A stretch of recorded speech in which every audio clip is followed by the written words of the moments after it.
नमस्कार, news nation पर आप देख रहे हैं ओकिनावा प्रेजेंट्स हिंदुस्तान का सपना वर्ल्ड कप अपना इन एसोसिएशन विद प्रिंगल। मैं हूं अखिल गुप्ता, मेरे साथ है लक्ष्मी मैम और साथ हैं वायरल शर्मा।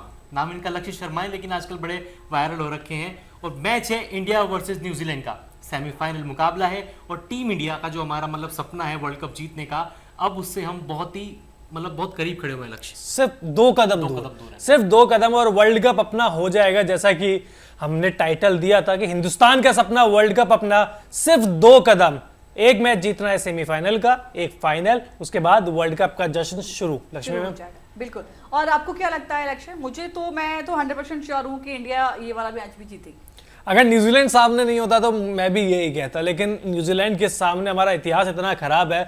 और जब 2019 का वर्ल्ड कप याद करते हैं तो फिर जब धोनी के आंसू निकल आए थे तो हम तो क्या ही चीज़ है। जब धोनी जैसे वो कहते हैं ना, काम बिल्कुल रहते हैं, जज्बात काबू में रखते हैं, उसके बाद उनके आंसू निकल आए थे। हालांकि वो दौर अलग था, कंडीशन अलग थी, सारी इंग्लैंड में खेल रहे थे, लेकिन ये इंडिया अपने घर में खेल रहा है, वानखेड़े में खेल रहा है, तो उम्मीदें बहुत ज्यादा बढ़ जाती है। और इसी वर्ल्ड कप में न्यूजीलैंड को पीटा भी हुआ है तो कॉन्फिडेंस और हाई होगा, और हाई हो जाता है।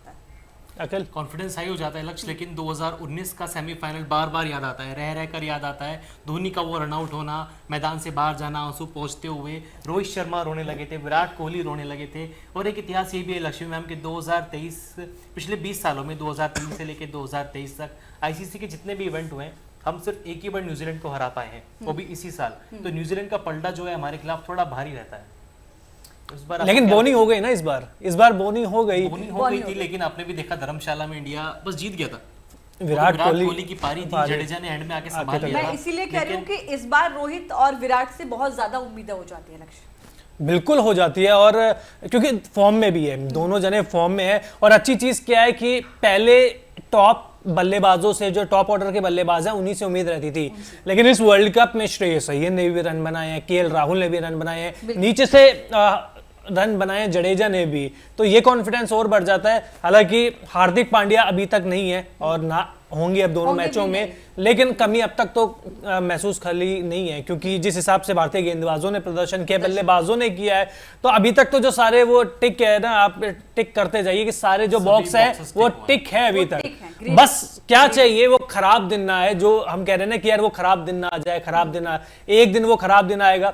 2015 में ये हुआ, 2019 में ये हुआ, पूरे वर्ल्ड कप में हमने अच्छा प्रदर्शन किया, लेकिन वो एक दिन खराब होता है, एक दिन भी खराब नहीं, वो 2 या 3 घंटे खराब वो होते हैं। उसके बाद फिर सारे सपने टूट के और फिर आंसू में वो सामने आते हैं। क्या लगता है लक्ष्य, मुझे ये बताइए कि पिछला दौर जो आप याद दिला रहे हैं, 15 याद दिला रहे हैं, 19 याद दिला रहे हैं, उससे क्या कुछ सबक लिया होगा और इस बार क्या उसका तोड़ निकालते हुए टीम आगे बढ़ेगी? प्रेशर नहीं लेंगे। मुझे लगता है इस बार रोहित शर्मा ने वर्ल्ड कप से पहले कह दिया था कि जैसे हम बाकी मैचेस खेलते हैं उसी तरीके के मैचेस हम खेलेंगे, अब अपने ऊपर एक्स्ट्रा लोड नहीं लेंगे। और इस वर्ल्ड कप में देखने को मिला है कि टीम एंजॉय कर रही है। जब सिराज विकेट लेते हैं तो शमी उनको गले लगा लेते हैं, सारे गले लगा लेते हैं। शमी लेते हैं तो दूर खड़े बुमराह आते हैं, फिर वो उनको, तो जो टीम बॉन्डिंग है इसमें बहुत अच्छी है। और एडवांटेज तो यही है कि वानखेड़े में खेल रहे हैं, अपने घर में खेल रहे हैं, क्राउड होगा वो पूरा इंडियन करेंगे, तो आप सोचिए कि माहौल बिल्कुल अलग होने वाला है। मैं अपने साइड या मैं अपना दाव इंडिया पे खेल रही हूँ। भले ही वो कहते हैं कि इतिहास खराब है, लेकिन सही करने की ये भी एक इतिहास है कि इस बार 9 के 9 जीती है टीम इंडिया, इस इतिहास को भी मैं नहीं भूलना चाहिए। लेकिन 2000 शायद, जहां तक मैं 2015 में भी सेमीफाइनल से पहले एक भी मैच नहीं हारी थी, 6 पॉइंट टेबल में 2019 भी इसी तरीके का रहा था। तो लीग मैचेस तो हम निकाल जाते हैं, उसमें कोई दिक्कत ही नहीं आती। बड़ी से बड़ी टीम आती है उसको एक तरफा हरा देते हैं। लेकिन जिस तरीके से इस बार हराया है वो अपने आप में मायने रखता है। मतलब हराया नहीं है, सारी टीमों को रौंदते हुए आया है कि एक भी मैच टक्कर का लगा ही नहीं। एक न्यूजीलैंड के खिलाफ मान लीजिए थोड़ा सा फंस गया था, वो भी अंत में ऐसा लगा। को देख लीजिए आप।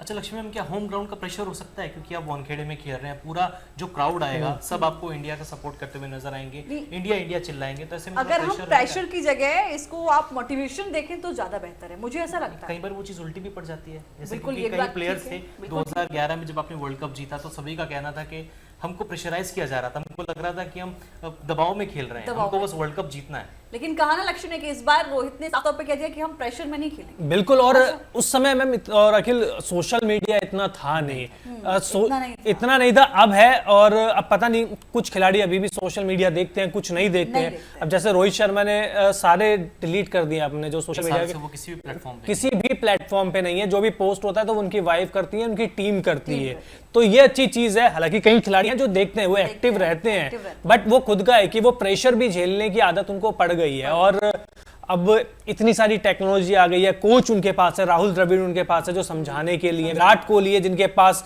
2011 का एक्सपीरियंस है, तो वो एक्सपीरियंस तो लेके आएंगे। और इस टीम में अब शायद एक शुभमन गिल आप कह लीजिए और सिराज, वो इनको यंग बोल सकते हैं, बाकी पूरी की पूरी टीम अनुभवी है, बिल्कुल। और ये दोनों खिलाड़ी भी आईपीएल देख लीजिए, आईपीएल में खचाखच ग्राउंड भरे रहते हैं। का तोड़ क्या देख रहे हैं? अब मैम देखिए हिंदुस्तान के ही हैं, सचिन और द्रविड़ के नाम से इनका नाम बना है।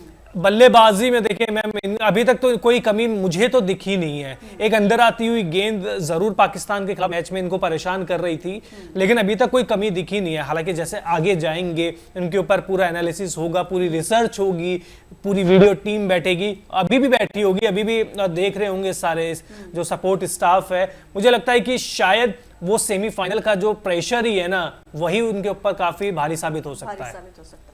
लेकिन लक्ष्य एक चीज़ और भी है, बल्लेबाजी तो वो अच्छी कर ही रहे हैं, साथ में जो स्पिन लेकर आते हैं 5-6 विकेट ले चुके हैं। और हमारा मिडिल ऑर्डर हम कहते हैं कि श्रेयस अय्यर स्पिन खेल लेते हैं, राहुल स्पिन खेल लेते हैं, लेकिन श्रेयस अय्यर ने रन बनाए हैं, लेकिन बीच में थोड़ा स्ट्रगल भी किया स्पिन के अगेंस्ट। बिल्कुल किया है। आप साउथ अफ्रीका के खिलाफ मैच में देख लीजिए, से रन तो निकल रहे, लेकिन एक समय 34 या 35 गेंद पे केवल 10 रन थे उनके, तो उस समय तो उनको रिकवर करने का मौका मिल गया था। एक अच्छी चीज थी, वो रिकवर कर लिए थे उन्होंने बड़े शॉट्स खेल के। मैसेज भी आता ड्रेसिंग रूम से शायद बिल्कुल, रोहित शर्मा ने कम से कम ईशान किशन से 10 मिनट तक बात की थी, उसके बाद वो सारे चेंजेस हुए थे।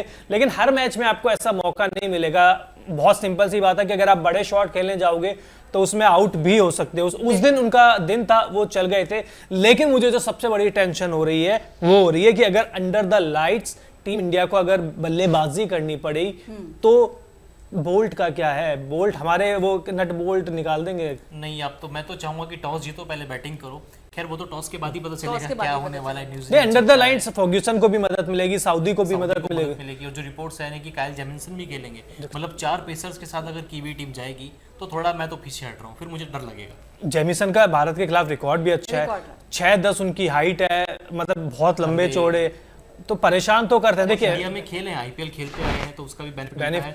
आप सभी खेलते हैं, सभी खेलते हैं, आप फर्ग्यूसन भी खेलते हैं, सभी पूरी न्यूजीलैंड की टीम देख लीजिए, टॉम लाथम को छोड़ के और रचिन को छोड़ के बाकी सभी खेल रहे हैं। तो चलिए अब बात न्यूजीलैंड की बल्लेबाजी की भी कर लेते हैं। केन विलियमसन आ गए हैं और उम्मीद है कि मैच खेलेंगे।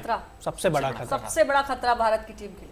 उनकी खतरा वाली बात ये भी है कि बल्लेबाजी तो है ही, कप्तानी भी बड़ी चतुर है। कप्तानी भी बहुत चतुर है, इसीलिए मैंने कहा सबसे बड़ा खतरा। और विलियमसन का तोड़ क्या होगा, मैं ये भी पूछ रही हूँ आपसे लक्ष्य। शमी, मेरे हिसाब से शमी है। हालांकि शमी को पिछले मैच में नीदरलैंड के खिलाफ मार पड़ी है, लेकिन यह पूरा वर्ल्ड कप अच्छा गया है। मुझे लगता है कि शायद विलियमसन को अगर कोई फंसा सकता है तो वो कुलदीप यादव है जो फंसा सकते हैं शुरुआत में, क्योंकि तेज गेंदबाजी तो वो बहुत अच्छी खेलते हैं, हालांकि स्पिन भी अच्छी खेलते हैं। शुरुआत में ही आपको प्रेशर बनाना पड़ेगा, डिपेंड करता है ना कि उनकी शुरुआत हुई किस तरीके से है, क्योंकि कॉनवे भी अब धीरे धीरे लय में लौट रहे हैं। शुरुआत में उन्होंने बड़ा शतक लगाया था इंग्लैंड के खिलाफ 152 रन, उसके बाद डिप हुआ था, लेकिन पिछली 2 या 3 पारी देखे उसमें उनके बल्ले से रन निकले। वो बड़ी पारी नहीं आई लेकिन रन निकले, 40-50 निकले। अच्छे स्ट्राइक रेट 120, 135, 140। और जो खासियत रही है न्यूजीलैंड की, तो लक्ष्य मेरा सवाल ये था कि विलियमसन को लेकर हम बात कर रहे थे कि विलियमसन का क्या तोड़ होगा।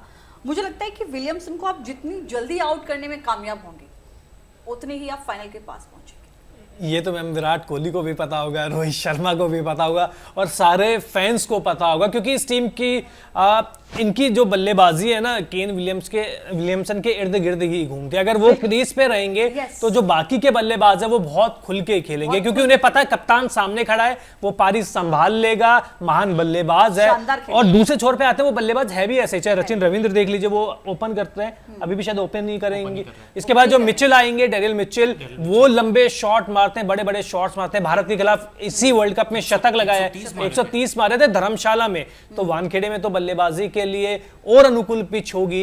इसके बाद देखिए मिचेल सेंटनर भी बैटिंग कर लेते हैं, ग्लेन फिलिप्स ने चैपमैन शानदार बल्लेबाजी। सुनने में आया कि चैपमैन अगर को नहीं बाहर खेलते, करके जेमिसन खेलेंगे, तो ये वाली चीज है। लेकिन बल्लेबाजी इनकी स्थिर है, पहली चीज। दूसरी लय में है, तीसरी कॉन्फिडेंस में है।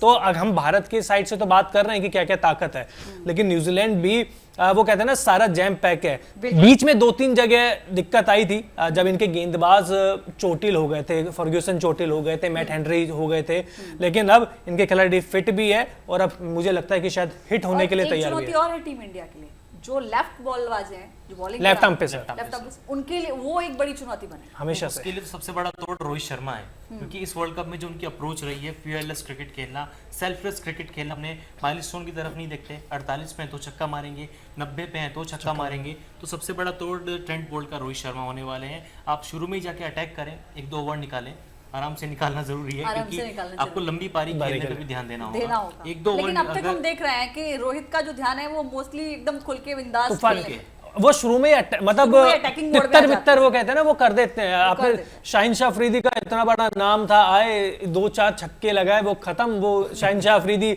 आप देखिए पहले मैच लेके अब तक पिट ही रहे हैं, उसके बाद रुके ही नहीं। तो ये जो 40 रन आ रहे हैं या 50 रन आ रहे हैं, वो बहुत इंपैक्ट वाले आ रहे हैं। शतक आ रहे हैं, विराट कोहली का शतक आया, केएल राहुल का आया, श्रेयस अय्यर के आए, लेकिन इनके जो 40-50 रन है ये बहुत इंपैक्ट वाले हैं। शतक इन्होंने भी लगाया है, लेकिन वो जो शुरुआत में जो 200 की स्ट्राइक रेट से 180 की स्ट्राइक रेट से रन बना रहे हैं, वहीं से एक मोमेंटम सेट हो जाता है, बड़ी स्कोर की नींव ये रख जाते हैं। और साथ फिर इनको शुभमन गिल का भी ठीक ठाक मिल ही रहा है। बिल्कुल ठीक ठाक मिल रहा है। और कल दुआ बस यही हमारी के शुरुआत के 10 ओवर इंडिया अच्छे से निकाले, विकेट ना गिरे, क्योंकि इतिहास हमारे पक्ष में नहीं है। लेकिन क्रिकेट के मैदान पर हर दिन एक नया दिन होता है। आपको रिकॉर्ड्स पे ध्यान नहीं देना है, आपको अच्छा क्रिकेट खेलना है और फाइनल का टिकट कटाना है। बिल्कुल। और गिल के लिए भी बहुत अच्छी चीज है, फॉर्म में भी आ गए हैं और उम्मीद करेंगे कि सारा का जो सारा हिंदुस्तान है वानखेड़े में उनको सपोर्ट करेगा।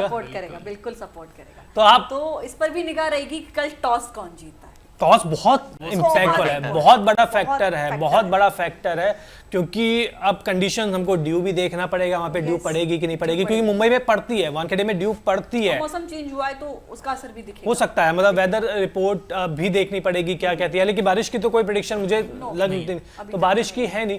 हाँ, ये चीज कंफर्म है कि आपको एक चीज जरूर देखने को मिलेगी, वो चीज है रोमांच। रोमांचक मैच होगा। अब तक भले ही भारत ने सारे मैच एक तरफा जीते हैं, ये नॉकआउट है, मुझे तो नहीं लगता कि एक तरफा मैच होगा। एक तरफा तो नहीं होगा, एक तरफा तो नहीं होगा। अच्छा, आपको क्या लग रहा है कितना टास्क दिखेंगे, टारगेट कितना? अगर इंडिया ने पहले बैटिंग करी तो 330 तो मैं लेके चलूंगा। नहीं, वानखेड़े के स्टेडियम को देखते हुए मैं कहूंगा 350। 350। लेकिन वहां पे मैचेस हो गए हैं, मैचेस हुए और सभी के सभी मैचेस में 350 प्लस स्कोर बने हैं। सामने वाली टीम ने अगर पहले बैटिंग की तो वो कितना स्कोर दे सकती है टीम इंडिया? दिल तो चाहता है 100 पे ऑल आउट हो जाए, लेकिन हाँ, 300 तो चाहता है, लेकिन सवाल ये है कि उनकी तरफ से देखा जाए, जो उनकी पावर को आप देख रहे हैं, जो उनकी टीम की ताकत को देख रहे हैं, तो क्या अंदाजा लगा रहे हैं? उनकी टीम की ताकत प्लस हमारी गेंदबाजी को भी मैं देखूंगा, तो मैं कहूंगा 290 या 300। मैं भी 300 तो एवरेज स्कोर है यहाँ के पिच का। बाकी देखना होगा कि अब कौन पहले खेलता है, कौन बाद में आता है। देता है। प्रेशर का भी एक रहता है, क्योंकि लक्ष्य देखिए, हम देखते हैं कि जो टीम पहले टास्क देती है, सेकंड वाली टीम कहीं ना कहीं प्रेशर में दिखती है, क्योंकि आपको वो पूरा करना है। जब आप पहले खेलते हैं तो आप बिंदास फ्री होके खेलते हैं, क्योंकि आपको टास्क देना होगा। बिल्कुल। और वानखेड़े में ये टास्क बड़ा और इसलिए हो जाता है क्योंकि शुरुआती ओवर्स में जो तेज गेंदबाज है उनकी गेंद स्विंग बहुत ज्यादा होती है, क्योंकि ड्यू का कोई फैक्टर रहता नहीं है। शाम को हवा अच्छी चलती है, तो जो गेंद है वो लहराती हुई और आती है। तो अगर आपने शुरुआत में अगर 10-15 ओवर निकाल लिए तो आप वो बड़ा स्कोर भी चेस कर देंगे, नहीं तो आपका हो सकता है कि शुरुआत के 10 ओवर में ही आपकी आधी टीम पेविलियन में बैठी हो। नहीं, ऐसा कुछ नहीं होने वाला है, सब अच्छा। न्यूजीलैंड भी, हम न्यूजीलैंड का तो ऐसा जरूर होगा, क्योंकि हमारे पेसर्स भी अच्छा कर रहे हैं, चाहे सिराज हो, पिछले 2 मैचों में उन्होंने भी लय हासिल की है और न्यूजीलैंड के तेज गेंदबाजों से अच्छा प्रदर्शन कर रहे हैं। परफॉर्मेंस किया है। शमी 16 विकेट ले चुके हैं, बुमराह के खाते में 17 विकेट हैं, जडेजा ने देखते देखते कब 16 विकेट पता ही नहीं चला। कुलदीप के खाते में 10 से 12 विकेट हैं, तो सब कुछ अच्छा चल रहा है। बस कल यही चीज है कि सब कुछ अच्छा रहे, टॉस जीतें, पहले बैटिंग करें और एक बड़ा टारगेट न्यूजीलैंड को दें। तो चलिए कमेंट बॉक्स में आप बताइए कि आपको क्या लगता है, 2019 वाला वो काला इतिहास दोबारा से तो नहीं दोहराया जाएगा, या नया इतिहास रखेंगे, सेमीफाइनल में पहुंचेंगे और फिर 19 नवंबर को साथ में जश्न मनाएंगे। जल्द से जल्द कर लीजिए सब्सक्राइब भी, क्योंकि पूरे वर्ल्ड कप में आपको ओकिनावा प्रेजेंट्स हिंदुस्तान का सपना वर्ल्ड कप अपना एसोसिएशन विद प्रिंगल आपको यहां देखने को मिलेगा। तो जल्द से जल्द कर लीजिए सब्सक्राइब। बहुत बहुत शुक्रिया।